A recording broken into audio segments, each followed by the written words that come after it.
Khalifeh. Good morning. Today we're going to do our video series on Smart Lipo. Today's area is arms.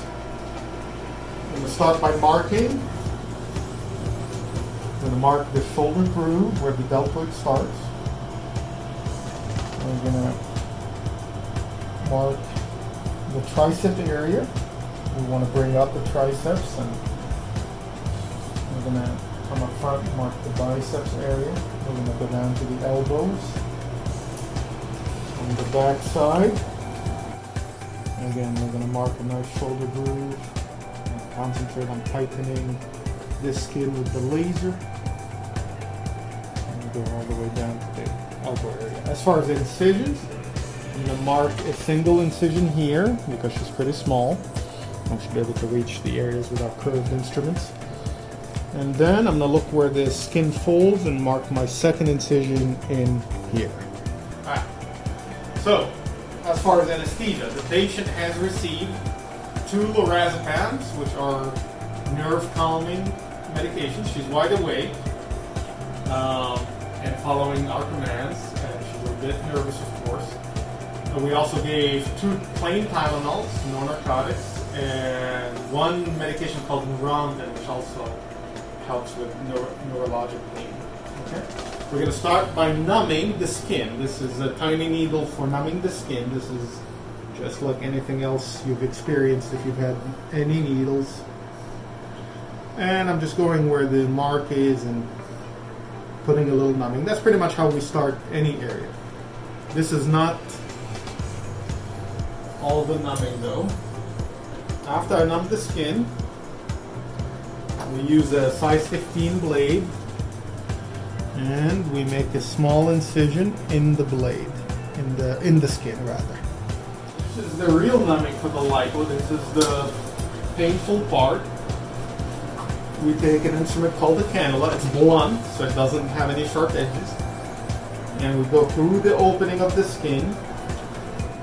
Okay. And now we slide the cannula within the tissues. This part is painful, so I warn the patients you're going to feel it a little bit. 1, 2, 3. And we go slowly and reach all the way down.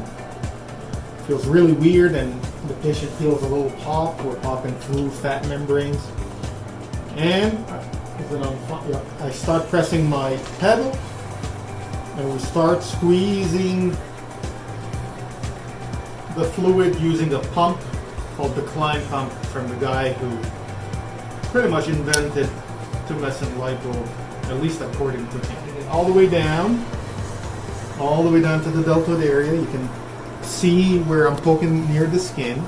Every time I get close to the skin, it hurts a little bit more, but we have to numb those areas.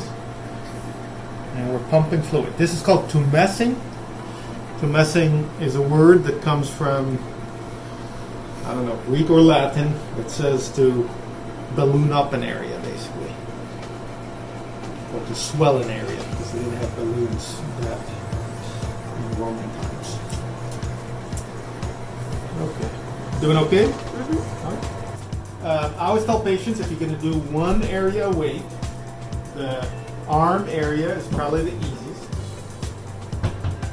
The reason is the nerves come longitudinally. There's a lot of nerves that come out, and so you get the chance to numb them all along the arm. That's not like the body where they come out in segments. Here, the nerves are longitudinal, and they get numbed at very different points, and the whole area goes very numb. So to lessen the friction on the skin, we put in a small plastic device that we call a skin protector. It's a piece of syringe, and it basically has plastic barrier between the machine that I'm going to put in and the skin, and that is the way to get the best scars. The set of technology we use is a very popular device. It's called micro-air, or power-assisted liposuction, and it's basically a reciprocating device that just helps get the fat out faster. So now we go back and forth, and we're between the skin layer and the muscle layer, and we start removing the fluid and the fat together, and here it is going in the tube. So at this point I have the patient turn. We're going to do our second incision. We're going to first numb up the skin, which is pretty much already numb because we worked under here. We're going to make our incision, just like we did in the elbow. And we're going to numb areas that you cannot reach from the first angle. That's the whole reason we have more than one incision point, is to use a crisscrossing technique whenever possible for smoothness, but also to reach areas like here where it's hard to reach. At this point, the patient's feeling it again in those areas because, as logic, they don't have any numbing in them. We're going to get to, and it's important to go down the forearm a little bit, otherwise, you know, I see people where they've had laser lipo of the arms and the surgeon only gets this area, but then everything else about it gets swollen. So you have to really taper the ends of your area. So we're going to taper down into this region. And again, patient self-positions, which makes it very easy to reach all the areas needed in their weight. One of the reasons I love laser lipo and awake liposuction in general is the ease in positioning. So we've switched positions a little bit. That allows me to see the contour from a different angle, get to areas, and you know, when the patient's awake, that's done very easily. And now we're basically going to work a little bit in this region by going this way. So this is Dr. Khalifeh again. We've been at this for about 55 minutes since you last saw me talk. We've been liposuctioning. The first part is debulking, removing the fat. The second part is sculpting, where we do the finesse bar to work with different instruments. For example, this one is curved, and we use that curve to go around the bends better. And I'm almost done, so I just wanted to kind of touch base back with the video. And if you could just zoom over and show the fat removed. We've been doing this again for about 50 minutes, and we've removed about 1,100 cc's of actual fat, which is a lot for the arms, and it's going to yield nice results, hopefully. Another thing about lipo is you'll read everywhere that it leaks a lot of fluid, and it's true. And trying to express some fluid doesn't seem to want to leak now, but it comes and goes, and some fluid will come out. And go ahead and point to the fluids. And most of that fluid is just the tumescent. We've put about 2.5 liters of tumescent. Just think of a 2-liter Coca-Cola bottle. And zoom back to the fat.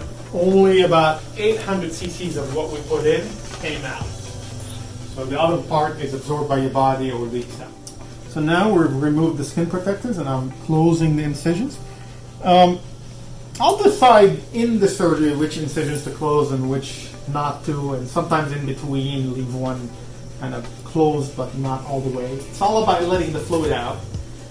You know, sometimes you'll see it advertised as stitchless and the surgeon leaves it open. That's meaningless. Like, it's not incisionless. The incision's there, whether you want to close it or not. It's not the stitch that hurts. Stitching can yield better results as far as the scarring, but traps some of the fluid, so yields more swelling. And so it's just a balance that I decide on based on what I did and what I think is appropriate. We'll remove those stitches in about a week when we see it at the follow-up.